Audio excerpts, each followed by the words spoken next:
بسم الله والصلاة والسلام على رسول الله وعلى آله وصحبه ومن والاه. اللهم اشرح لي صدري ويسر لي أمري واحلل عقدة من لساني يفقهوا قولي أما بعد. So before we begin, I actually want to take another second and rewind to what Brother Jasper said about remembering our intention. And I want us, if possible, we'll be interactive right here, to close our eyes and renew our intention for why we're here. And I see the people who aren't closing their eyes, so close them. Close them, and I want you to think about your intention not only for why you're here right now in this halaqa, but think about your intention for why you came to campus today. Think about your intention for why you're registered in whatever program that you're in. Think about your intention for coming here on a Friday, for living in this city. Think about your intention for what you were doing before. Think about your intention for what you're going to be doing after. And I want us to take a few minutes right now and really consider deeply why we are doing what we do.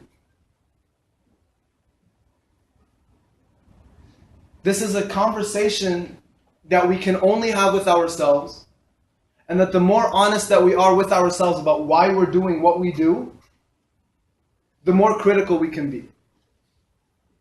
Because when we're talking about the topic of the road to paradise, and you can open your eyes now if you want. When we're talking about the topic of the road to paradise, we're on that road right now.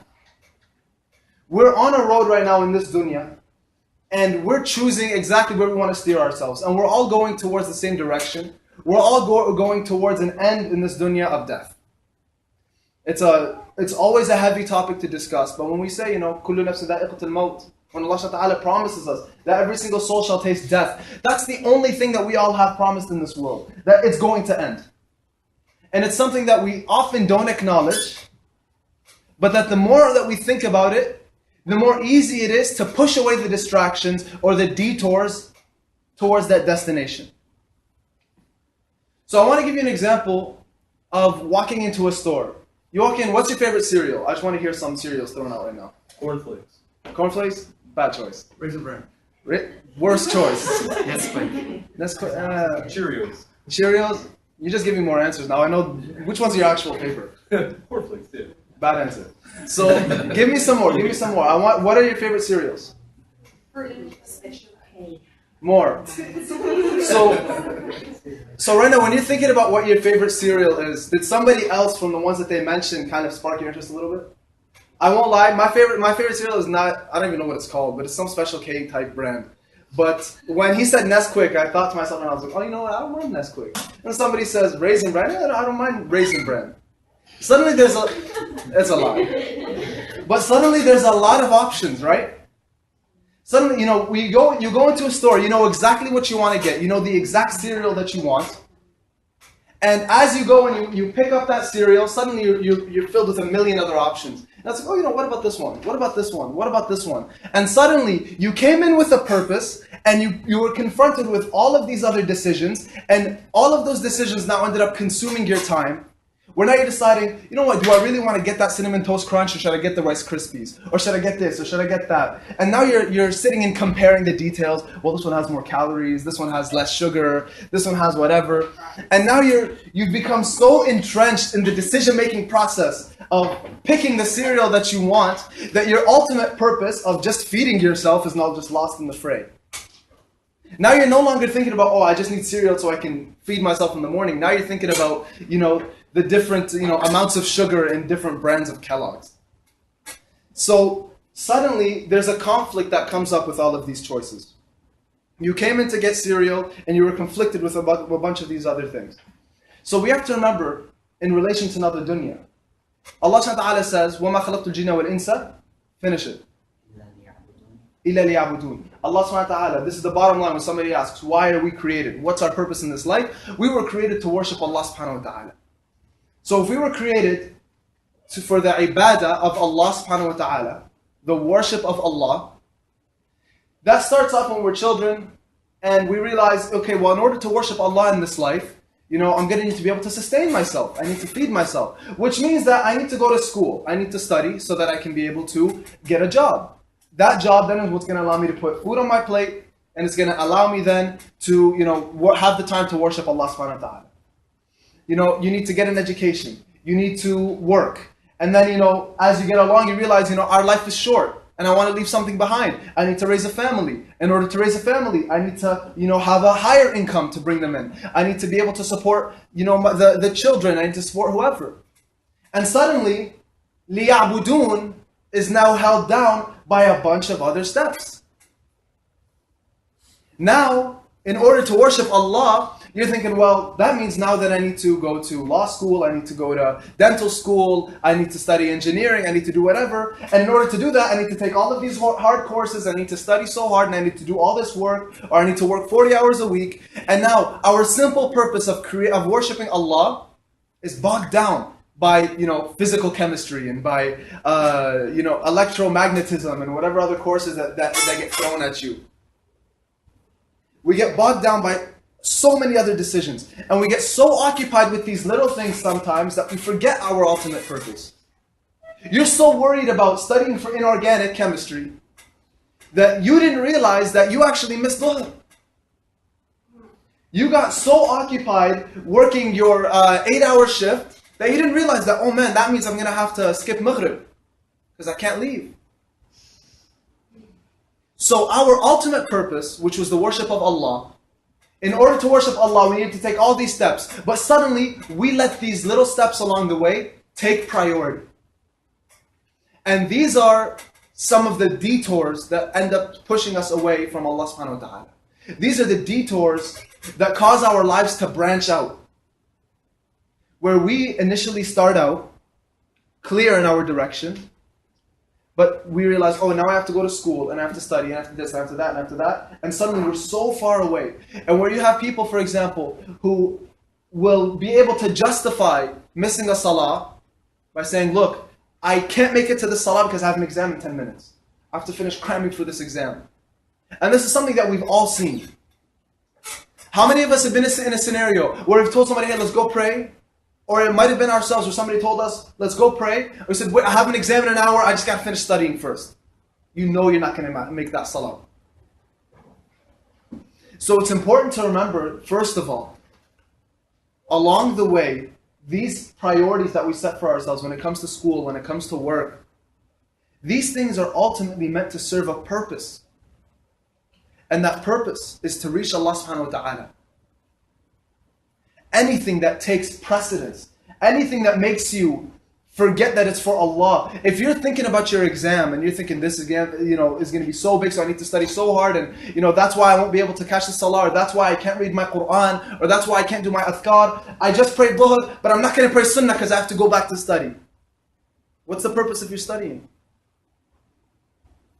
And that's where we have to then understand again, and we have to refocus now on developing that purpose in our life for the sake of Allah subhanahu wa ta'ala.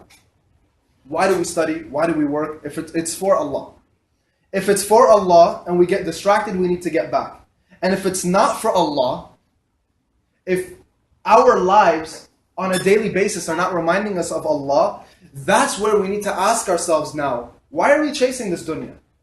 What are we chasing here? And this is a question really that doesn't have a one-word answer. Because every single one of us can think of a reason why we get distracted. And this is, a safe discussion if anybody wants to mention this as a way of, inshallah, encouraging conversation. But what are some of the reasons sometimes that we get distracted from our purpose? Could somebody share with me? Entertainment, seeking pleasure. So instead of listing all of them, give me one and maybe elaborate on it. Sports. So how does sports keep us away from Allah subhanahu wa ta'ala? Oh, you get wrapped up. A game can be like 3-4 hours. You get all wrapped up in there, and it's like an escape. So especially, I don't watch cricket, but I know a lot of those guys. They get into that. So yeah, Cricket's intense. Anybody else? What are some of the reasons why our priority in this dunya, our main reason, if our purpose is for ibadah, what are some of the reasons why we don't remember this? What are the things that bog it down? I don't want to just list them. I want you to tell me from your experiences. We got an answer from the brothers. Any of the sisters? Bismillah. Expectations of family. Expectations of family. Can you elaborate? So you're expected to maybe get into a certain program and do a certain thing with regards Allah because you're so focused on what your family expects of you. It's exactly correct. Stress from school. Stress from school. Yeah, I'm a law student, so I think to myself, hey, if I don't do well on this exam, if I don't do well on this assignment, then I won't get a job. Then I'll be drowning in like a massive loan, right? So you get distracted from things that actually matter. Exactly. Anybody else? Something that keeps us away from remembering Allah. Something that dominates our mind. Facebook. Facebook is one of them. So, yeah. Friends. Friends, how so? What if it's a good friend? Exactly. So the good friends are the ones who remind you of Allah subhanahu wa ta'ala, bring you back. And there are negative friends who have negative influences on you. And they slowly bring you away from Allah without you even realizing. Could a good friend keep you away from Allah? Yeah. Not a good friend. No. Maybe. Can a good friend keep you away from Allah? Yeah. It's not a good friend. How? Because I don't know. Sometimes you have those friends that you're only social with, and I don't know. With them, it's only about having a good time, or maybe they're your study friends, so you only study with them, or you only hang out with them. And, yeah, they're good friends, but they're not necessarily doing anything for your relationship with God. We're going to touch on that inshallah as well afterwards, inshallah. So, what ends up happening then, if we're taking this road to Jannah, this path to paradise, if we're on this road, suddenly we have a bunch of distractions, correct? So sometimes what ends up happening is you ignore the first 10 distractions. Everybody wants you to come hang out or go do this, or the haram is so easy, and you say, no, I'm going to ignore it, I'm going to ignore it, I'm going to ignore it. And then what ends up happening is you see one thing that's so tempting. Maybe it's something as simple as, let me just, spend one night with, some good company. I'm not going to do my Quran today. Maybe let me just skip this sunnah prayer. This one thing, because you're so tired, that one little detour of skipping that sunnah prayer, what could that end up in? When the shaitan wants to keep you away from your salah, he does not say, look, brother Omar, let's just not do dhuhr anymore. Let's just cut dhuhr out. We'll go fajr, asr, maghrib, isha, let's just cut dhuhr. Is that how the shaitan gets you? Or does the shaitan tell you, Sister Sarah, don't, we're just going to quit doing salah today. We're just going to stop doing salah. I'm just throwing out like generic names. But if the shaitan wants to reach you, how is he going to do it? He's going to start with the sunnah. Which is scary for those of us who struggle with the sunnah. Because if you don't have the sunnah prayer, your farad is already at risk. So what's he going to do? He's going to say, look, you're really tired, don't pray the 2 sunnahs after dhuhr today. You prayed the sunnah before dhuhr, you prayed dhuhr, you had a lot of good khushu'ah, just go back to study, you don't have a lot of time today. Or what is he going to tell you? It's really late, you don't need to pray the sunnah after Isha, get up early before Fajr and pray the sunnah then. Get up before Fajr and you can pray the sunnah before Fajr. And you pray Qiyam al-Layl too. It'll be worth it. That's how the shaitan gets you. Now what happens? You sleep in, you get up, you catch your Fajr, but you missed your sunnah. And then tomorrow it's going to be a lot easier to miss that sunnah again. So the detours start out small, and suddenly you're losing your sunnahs because you realize, it's not farad. It's not farad, it's okay, it can go away. And now suddenly when you've cut that sunnah out, what's left that the shaitan's going to dig at? The protection's gone. Your sunnah, that cushion that you had that you were able to say it's just sunnah, can you say that about the farad? It's just farad? When we know that Rasulullah ﷺ says what the covenant, the difference between the believers and the non-believers is the salah. If we're saying that we're on this road to paradise, the first and most important thing to make sure that we're maintaining is our salah. Because once we take that detour into missing a sunnah, it's going to be very easy to miss more. And so, in order to kind of now bring it back to the topic of kind of distractions or detours again, who did Rasulullah ﷺ start with in terms of giving da'wah?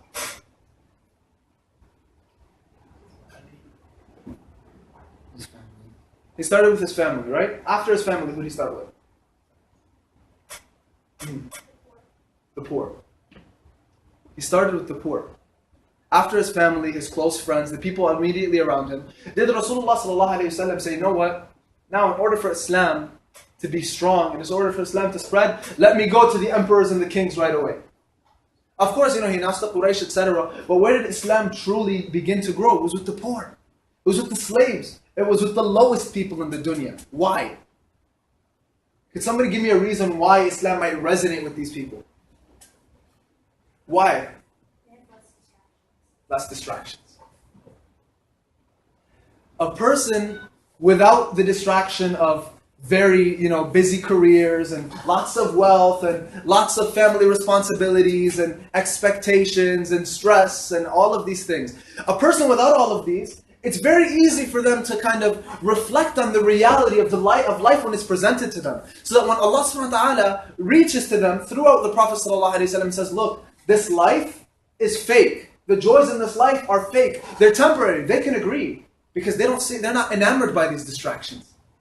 They're not in it. They already don't have it.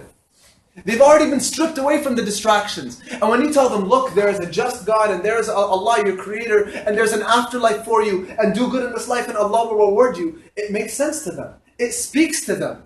Because they understand, yeah, that makes sense. Of course I believe in a God. And even when you look among the poorest of people, there's a higher percentage of the poorest of people who believe in God than those who are educated and rich and wealthy, etc.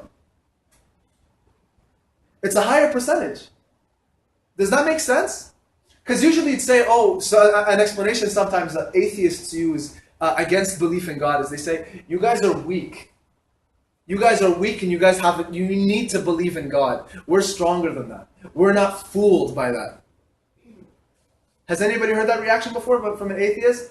Basically looking down on the believer's mental state, saying you need God, you need hope.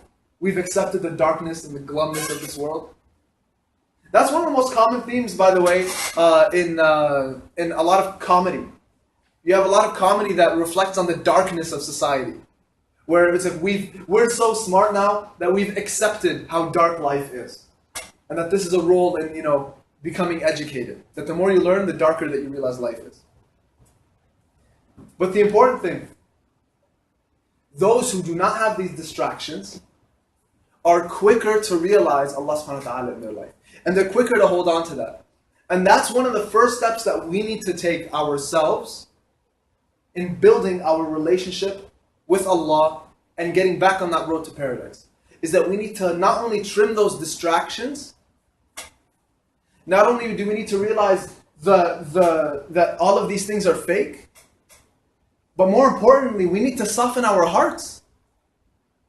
We need to soften our hearts and we need to remember that it is Allah subhanahu wa ta'ala that we actually truly need. And that we have a dependency on Allah. And that without Allah, we won't be fine. And that's something that the ones who do not believe in Allah will think that it makes us weak. So can somebody give me another distraction or something that they feel like prevents them from, say, opening the Quran? Let's go to now more detailed things. What is it that stops us maybe one day from opening our Quran? How many of us, let's do another thing. How many of us, alhamdulillah, were able to read, we'll say, several juz's during Ramadan? You don't need to put your hand up if you don't want to.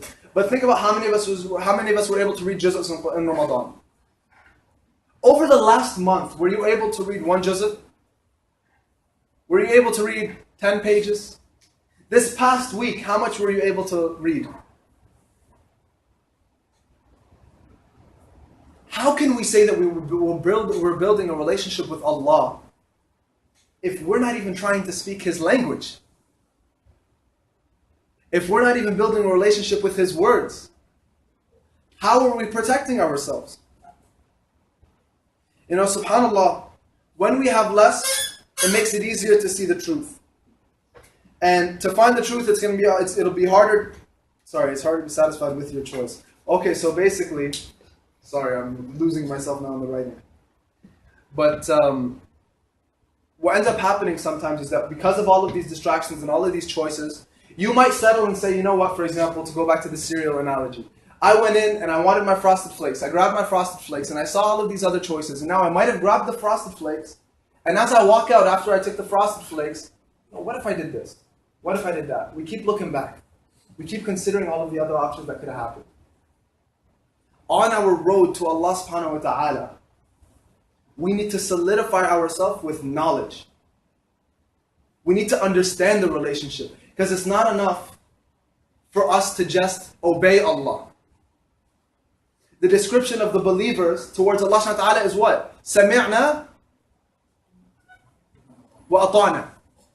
Sami'na wa ata'na. Not just ata'na. We did not just worship Allah. Sami'na. We listened, we heard, we understood. Sami'na. We equipped ourselves with the knowledge. We equipped ourselves with the words of Allah. Wa ata'na. And we worshipped Allah. It's not enough for us to have blind faith.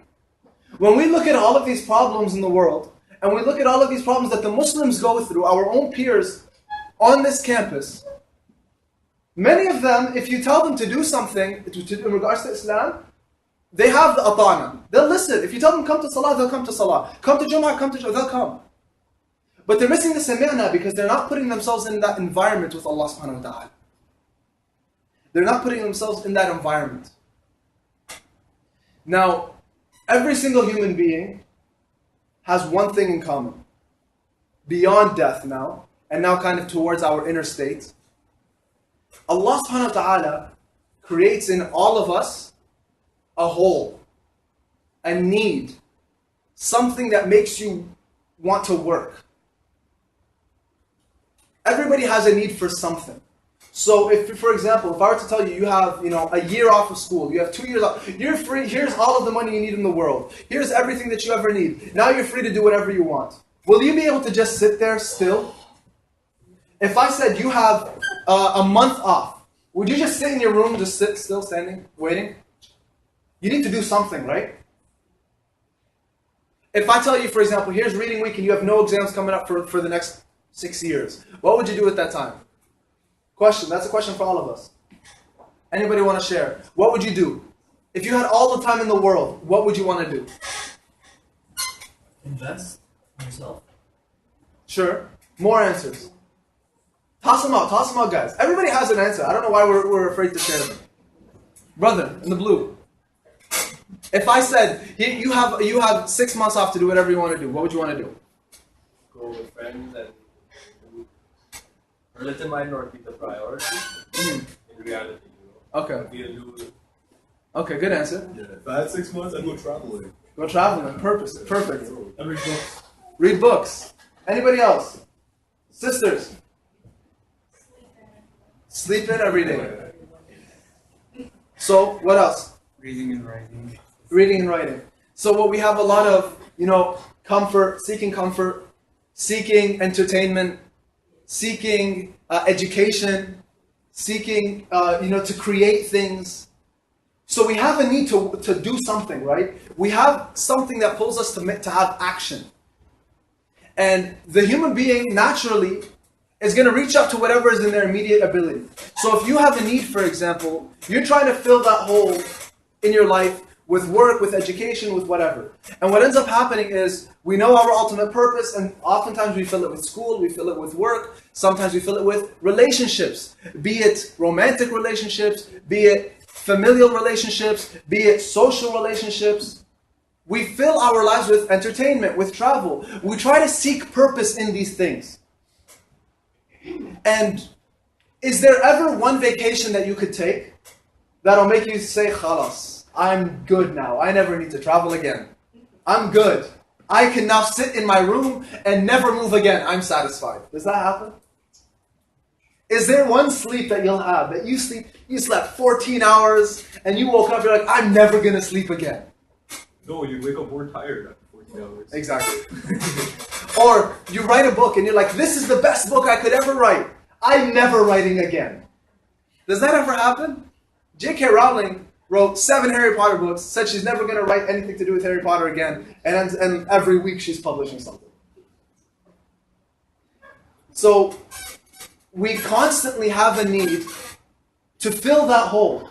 And when we fill it with these things in the dunya, it's essentially like pouring water through, a sifter. The sifter's only going to stay wet as long as you're pouring the water in. As soon as you stop pouring, it's going to get dry. What are we supposed to pour into that sifter? What are we supposed to fill in the hole in our hearts that's going to stay permanent? What is it that then we can build everything on top of? It's that love for Allah subhanahu wa ta'ala. It's our love for Allah subhanahu wa ta'ala, because everything then comes afterwards. Now, before talking about, yes, we need to now love Allah subhanahu wa ta'ala, first we need to analyze and understand what it is that we love. We need to ask ourselves, for example, what's the thing that occupies your thoughts the most? What fills your mind the most? Many of us, it's school. School fills up our minds the most often. We're thinking about school, we're studying all the time, it's filling up, it's occupying our mind. For other people, it's relationships. For other people, it's work. For other people, it's whatever. But that's something that we need to ask ourselves, because the thing that dominates our thoughts is what dominates our hearts.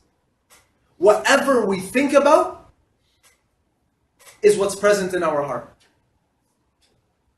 More than that, what do we talk about? What is it that we're urged to speak about?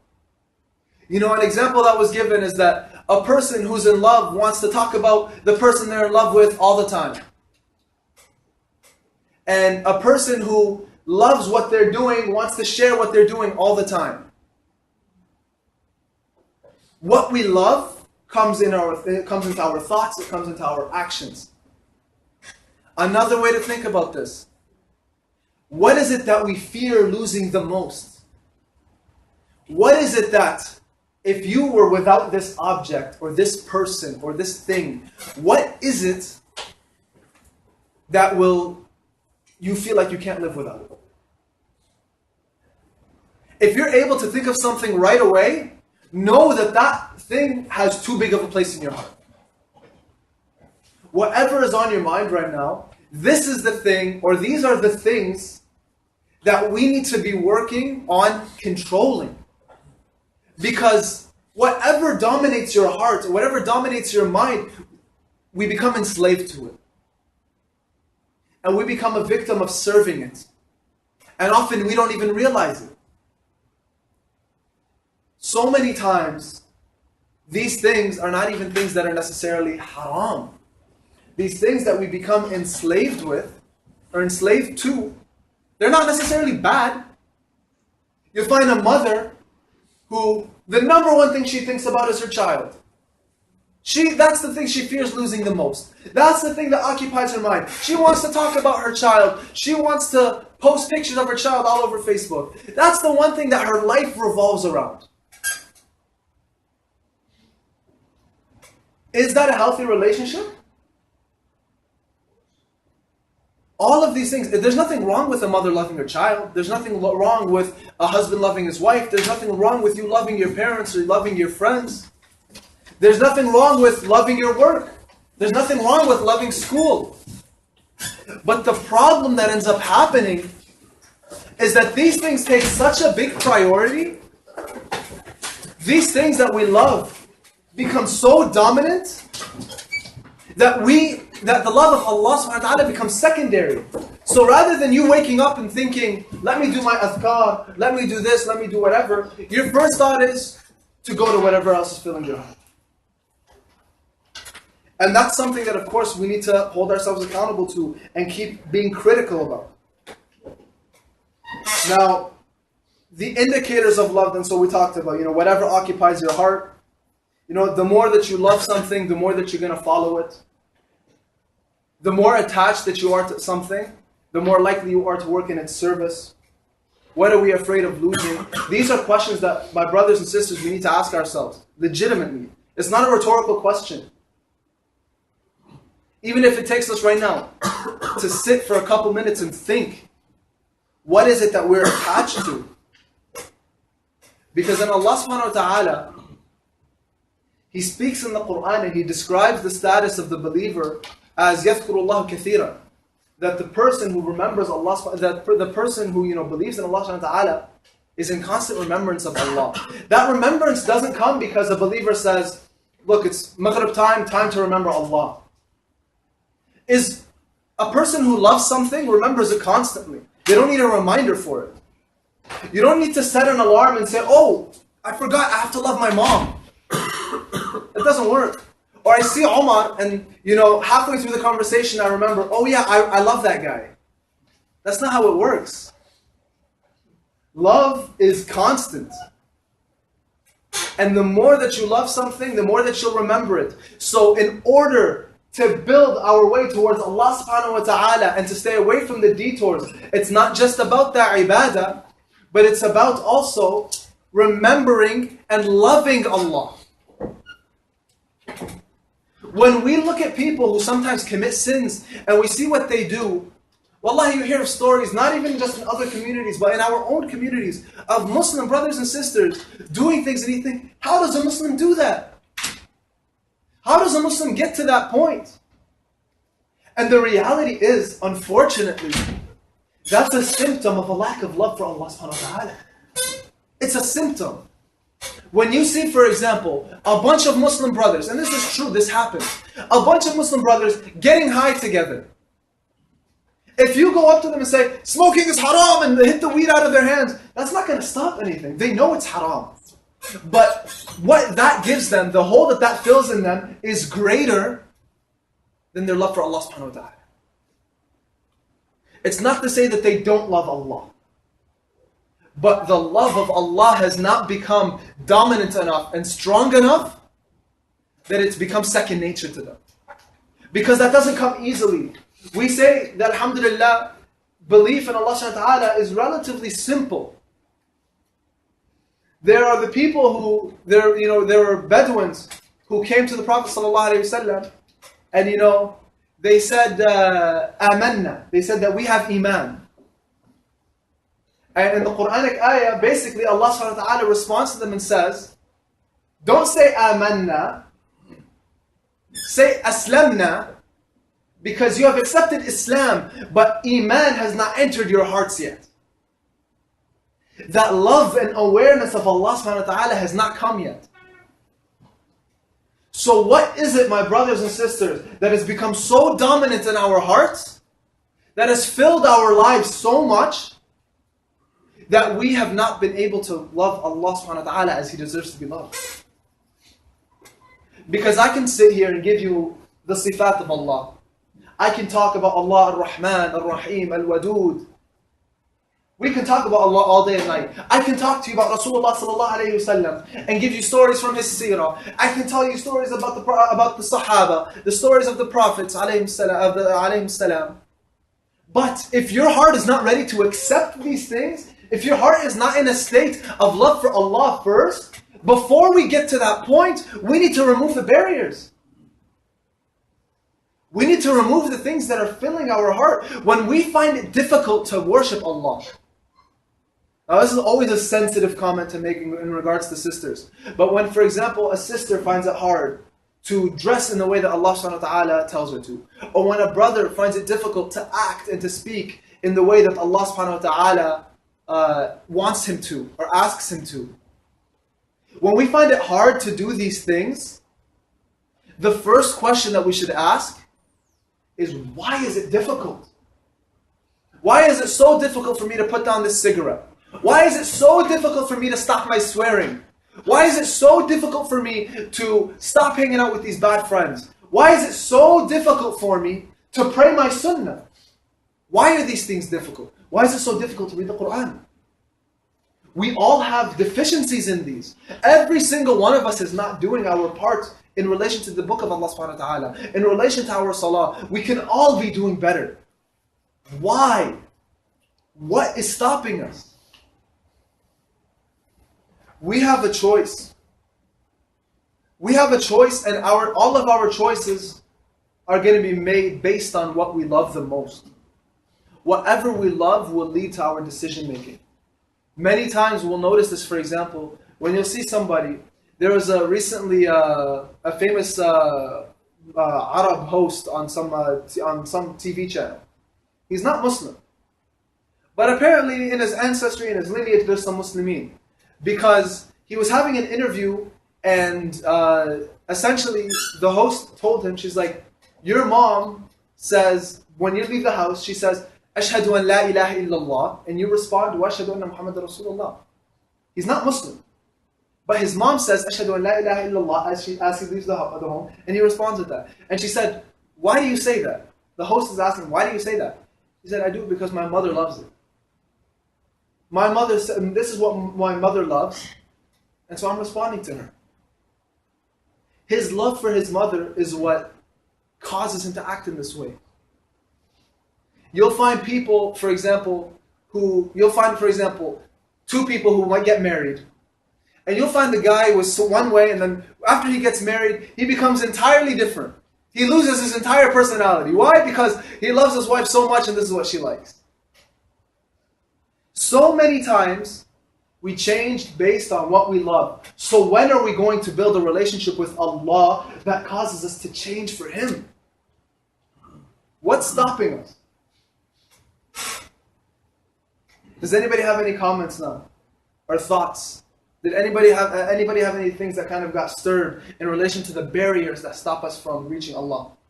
Yeah, I think I don't think it's that we lack the faith. I think a lot of us lack the discipline and the strength to do what we have to do. And that's, yeah. So how do we develop that discipline or that strength? It's like building habits. So like once you're doing something for a long time, you do it without any effort. For example, a lot of us who pray 5 times a day for many years. Like it's very easy for us to continue praying for 5 times every day. Someone who has never done it their whole life and you ask them to do it, it's hard. So it's about slowly building habits and then slowly building on them. So if you want to change, if you are not happy with the way you're reading the Quran, right, and you think you should be reading more often, and you haven't read it since Ramadan. So if you try to do it every single day, multiple times a day, you're not going to do it. If you push yourself maybe once a week or twice a week, and you build on it, and you build the habit, right, it will become much easier part of our life. Definitely. Okay, so we're always told that the intention is done at the time of the action. So basically, if you want to make a change, it has to be exactly when the time is relevant. Like, let's say you have a bad habit that you want to stop. You can't just simply be like, okay, I'm not gonna do it again. And then when it comes, you just do it again. It has to be that even when it comes, you're like, no, I decide I'm not gonna do it, I'm not gonna do it. And then you just leave it. And then also for a good habit, same thing. You said, I decided I'm gonna do it, so you do it. And you do it immediately. Perfect. Anybody else have any comments? So something that inshallah, I want us to try to turn this, I don't want this talk to just be something that we come in and we listen, but then inshallah we take something practical away, something that might be personal for us. So I want every single one of us, inshallah, right now to take a second and think about one more thing that we could do to build a relationship with Allah and to increase our love with Allah subhanahu wa ta'ala. Something that we haven't been doing before, or maybe something that we left behind. So if you have one of these things, if you have something that you want to share, something that inshallah, with the intention inshallah of sharing it so that we can give each other the ideas, the hope, the suggestions, but also many times when somebody declares that they're going to do something publicly, there's a level now of accountability that they have because they said it out loud. You know what I mean? Where it's like, okay, I'm going to donate $500, and if I said I'm going to donate $500 and I walk out of the room and I don't donate it, everybody knows I didn't donate my $500. You know? For example. So does anybody want to share something that inshallah they're going to try to do? Something that they're going to add to their life. Ibadah, or something that will make them learn to love Allah subhanahu wa ta'ala more. Can I just comment to that previous thing? A lot of people might be disheartened to change these habits because they think everything has to happen overnight. Well, that's at least what I had trouble with in the beginning. But if you could slowly add to your salawat, for example, many people don't pray their salawat. You start with 1 per day, 2 per day, 3 per day, 4 per day. Definitely. It's over time. So. Definitely. I agree. It's the little steps. And it's taking advantage of the moments like now, when alhamdulillah we're in good company, that we're in a good environment, where you have control right now. You have more control right now over your heart than you would have, before you were in an environment like this. You have control. If I told you, for example, right now, here is $1 million and it's riba money, would you take it? Most of us here, inshallah, will say no. It's haram money. But if somebody offered you $1 million riba money outside of here, maybe in a state of weakness, we might be tempted to say, look, I'll take it and I'll donate it, for example. So we have to take advantage of these moments of strength. Or when somebody gives you a reminder or a moment of encouragement that says, go do this, or let's go do this together. Take advantage of that second that they said it. Take advantage of that moment. So right now you feel like, yeah, you know what? For example, I want to give from my money for the sake of Allah. If you have that right now, go and you donate something. If you're saying, you know what, I want to pray my salah, right now you go into that musalla and you go pray another extra 2 rak'ahs of shukr for Allah subhanahu wa ta'ala. Maybe not right now because it's after Maghrib, after Asr time, maybe after Maghrib. But you know what I mean. So does somebody want to make a commitment, inshallah, to something that they want to add to their life, that they want to share? Nobody wants to. Bismillah. It's not really something that you can do with subhanAllah. I mean, one thing that I learned from this talk and I get out of it is we build the walls that imprison us in a lot of these things. Yeah.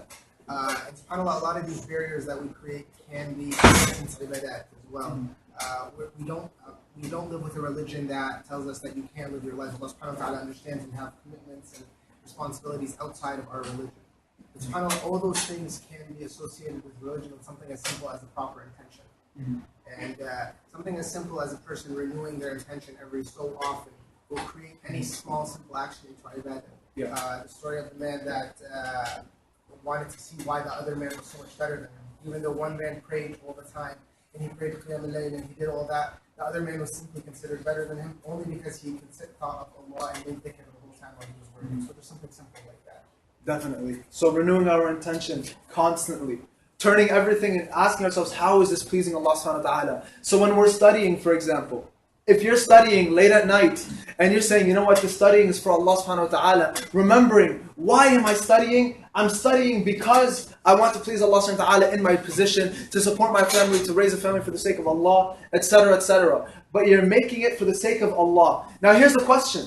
If everything that we're doing, we renew our intention and we make it for Allah, would we allow those things then to take precedence over our farad? Over the responsibilities? So if you're studying, for example, and your mom is calling you, and you say, no, I'm studying, I'll call her after. Or you're going to say, no, responding to my mom is more important. Or responding to the call of salah is more important. If we're saying we're sleeping, for example, for the sake of Allah, we're sleeping so that the next day will be re-energized and revitalated so that we can have a successful day in working for the sake of Allah, not being drowsy and clumsy and tired and not being able to work, right? So we're sleeping for the sake of Allah. If you're sleeping for the sake of Allah, will you not get up for Fajr?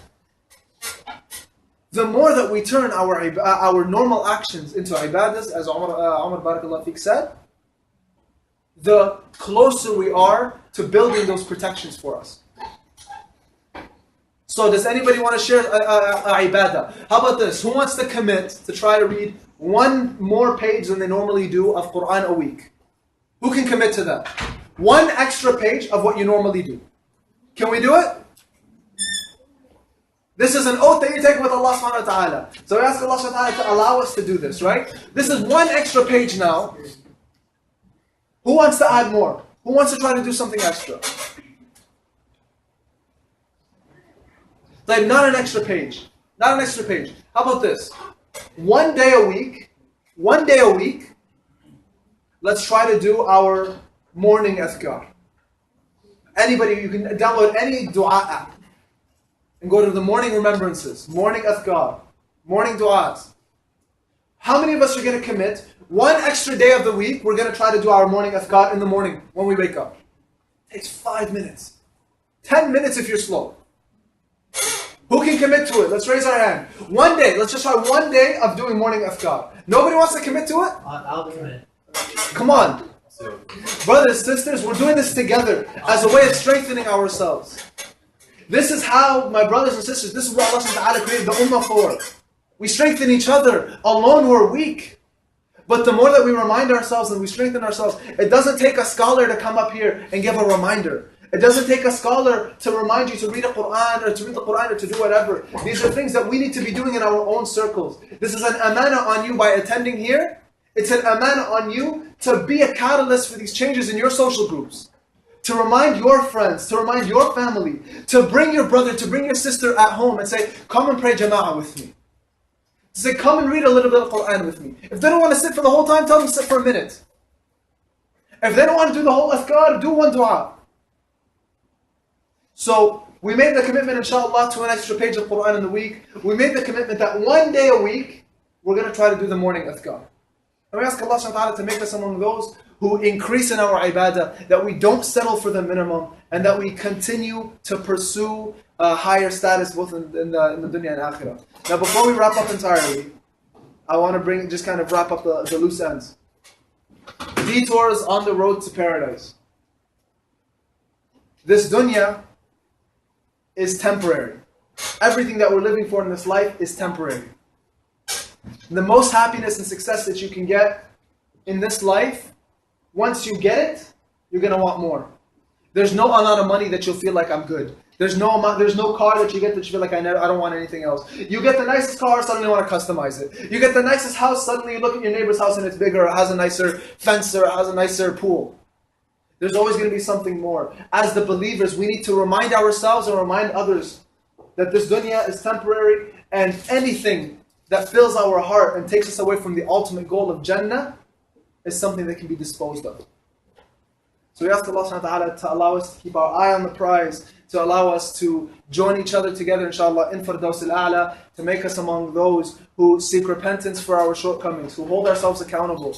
The scholars would always say to remember death every single day, and every day before you sleep, to have muhasabah, to hold yourself accountable for what you did during your day. Ask yourself at the end of the night, before you sleep, what did I do for Allah? Everything during your day should have been for Allah. Your studying should have been for Allah. Your eating should have been for Allah. جزاكم الله خيرا سبحان الله وبحمدك أشهد أن لا إله إلا أنت نستغفرك ونتوب إليك والعصر إن الإنسان لفي خسر إلا الذين آمنوا وعملوا الصالحات وتواصوا بالحق وتواصوا بالصبر.